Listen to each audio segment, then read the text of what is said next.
Chapter 6. Into the Forest. "I wish the Macready would hurry up and take all these people away," said Susan presently. "I'm getting horribly cramped." "And what a filthy smell of camphor," said Edmund.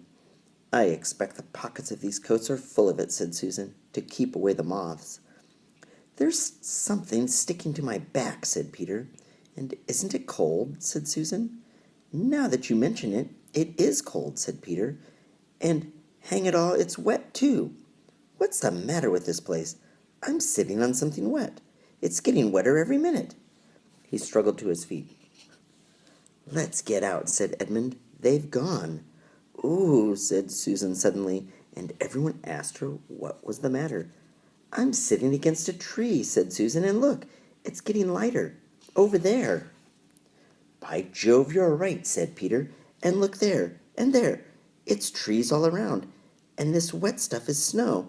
Why, I do believe we've got into Lucy's wood after all." And now there was no mistaking it, and all four children stood blinking in the daylight of a winter day. Behind them were coats hanging on pegs. In front of them were snow-covered trees. Peter turned at once to Lucy. "I apologize for not believing you," he said. "I'm sorry. Will you shake hands?" "Of course," said Lucy, and did. "And now," said Susan, "what do we do next?" "Do?" said Peter. "Why, go and explore the wood, of course." "Ugh," said Susan, stamping her feet. "It's pretty cold. What about putting on some of these coats?" "They're not ours," said Peter doubtfully. "I'm sure nobody would mind," said Susan. "It isn't as if we wanted to take them out of the house. We shan't take them even out of the wardrobe." "I never thought of that, Sue," said Peter. "Of course. Now you put it that way, I see. No one could say you had bagged a coat as long as you leave it in the wardrobe where you found it. And I suppose this whole country is in the wardrobe."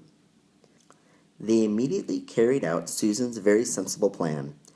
The coats were rather too big for them, so that they came down to their heels and looked more like royal robes than coats when they had put them on.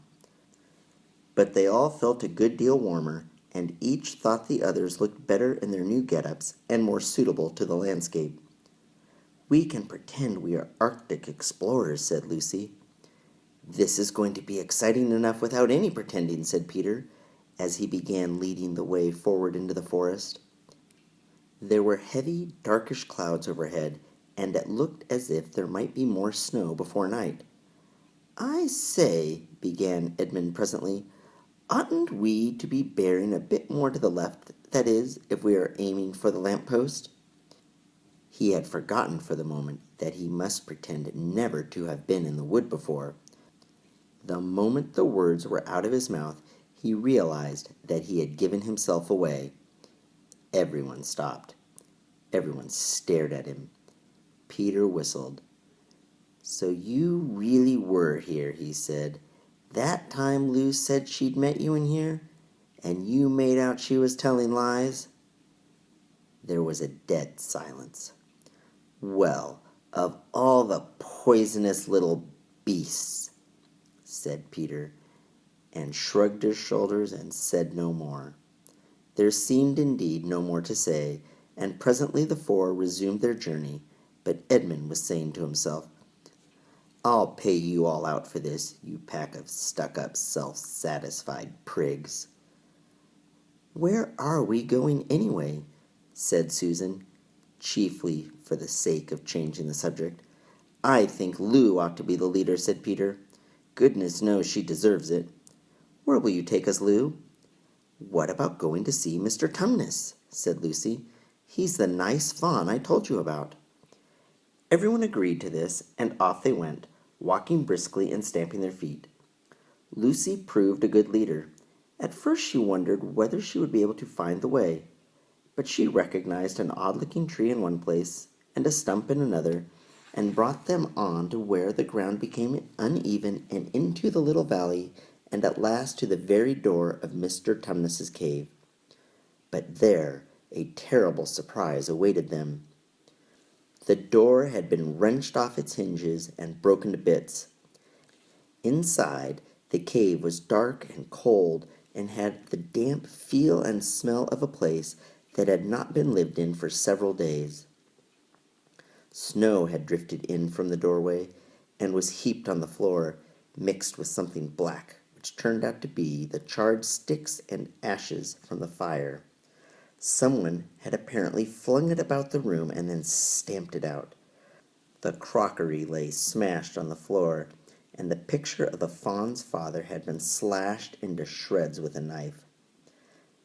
"This is a pretty good washout," said Edmund. "Not much good coming here."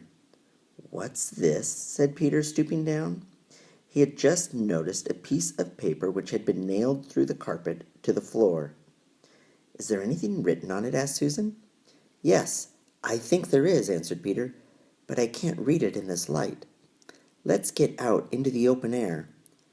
They all went out into the daylight and crowded round Peter as he read out the following words: "The former occupant of these premises, the fawn Tumnus, is under arrest and awaiting his trial on a charge of high treason against her Imperial Majesty Jadis, Queen of Narnia, Chatelaine of Car Paravel, Empress of the Lone Islands, etc., also of comforting her, said Majesty's enemies, harboring spies, and fraternizing with humans. Signed, Frenus Ulf, Captain of the Secret Police. Long live the Queen." The children stared at each other. "I don't know that I'm going to like this place after all," said Susan. "Who is this Queen, Lou?" said Peter.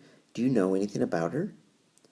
"She isn't a real queen at all," answered Lucy. "She's a horrible witch, the White Witch. Everyone, all the wood people, hate her.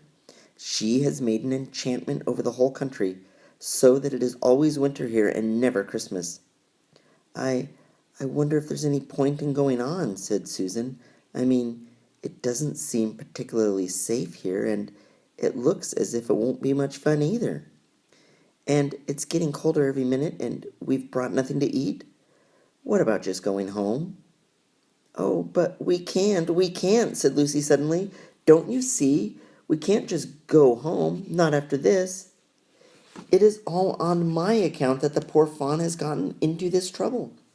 He hid me from the witch and showed me the way back. That's what it means by comforting the Queen's enemies and fraternizing with humans. We simply must try to rescue him." "A lot we could do," said Edmund, "when we haven't even got anything to eat." "Shut up, you," said Peter, who was still very angry with Edmund.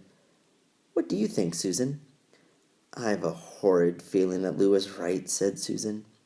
"I don't want to go a step further, and I wish we'd never come. But I think we must try to do something for Mr. whatever his name is.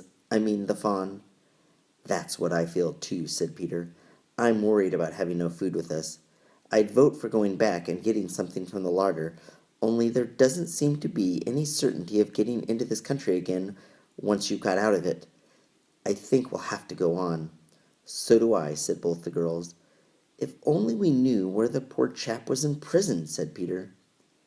They were all still, wondering what to do next, when Lucy said, "Look, there's a robin with such a red breast. It's the first bird I've seen here.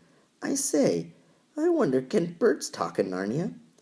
It almost looks as if it wanted to say something to us." Then she turned to the robin and said, "Please, can you tell us where Tumnus the fawn has been taken to?" As she said this, she took a step toward the bird. It at once hopped away, but only as far to the next tree.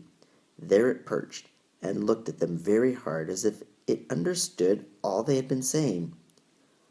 Almost without noticing that they had done so, the four children went a step or two nearer it. At this, the robin flew away again to the next tree, and once more looked at them very hard. You couldn't have found a robin with a redder chest or a brighter eye. "Do you know," said Lucy, "I really believe he means us to follow him." "I've an idea he does," said Susan. "What do you think, Peter?" "Well, we might as well try it," answered Peter. The robin appeared to understand the matter thoroughly. It kept going from tree to tree, always a few yards ahead of them, but always so near that they could easily follow it. In this way it led them on, slightly downhill. Wherever the robin alighted, a little shower of snow would fall off the branch. Presently, the clouds parted overhead, and the winter sun came out, and the snow all around them grew dazzlingly bright. They had been traveling in this way for about half an hour, with the two girls in front, when Edmund said to Peter, "If you're not still too high and mighty to talk to me, I've something to say which you'd better listen to." "What is it?" asked Peter. "Hush, not so loud," said Edmund. "There's no good frightening the girls. But have you realized what we're doing?" "What?" said Peter, lowering his voice to a whisper. "We're following a guide we know nothing about. How do we know which side that bird is on? Why shouldn't it be leading us into a trap?" "That's a nasty idea. Still, a robin, you know. They're good birds in all the stories I've ever read. I'm sure a robin wouldn't be on the wrong side." "If it comes to that, which is the right side? How do we know that the fawns are in the right, and the queen, yes, I know we've been told she's a witch, is in the wrong? We don't really know anything about either. The fawn saved Lucy. He said he did, but how do we know? And there's another thing, too. Has anyone the least idea of the way home from here?" "Great Scott," said Peter. "I hadn't thought of that."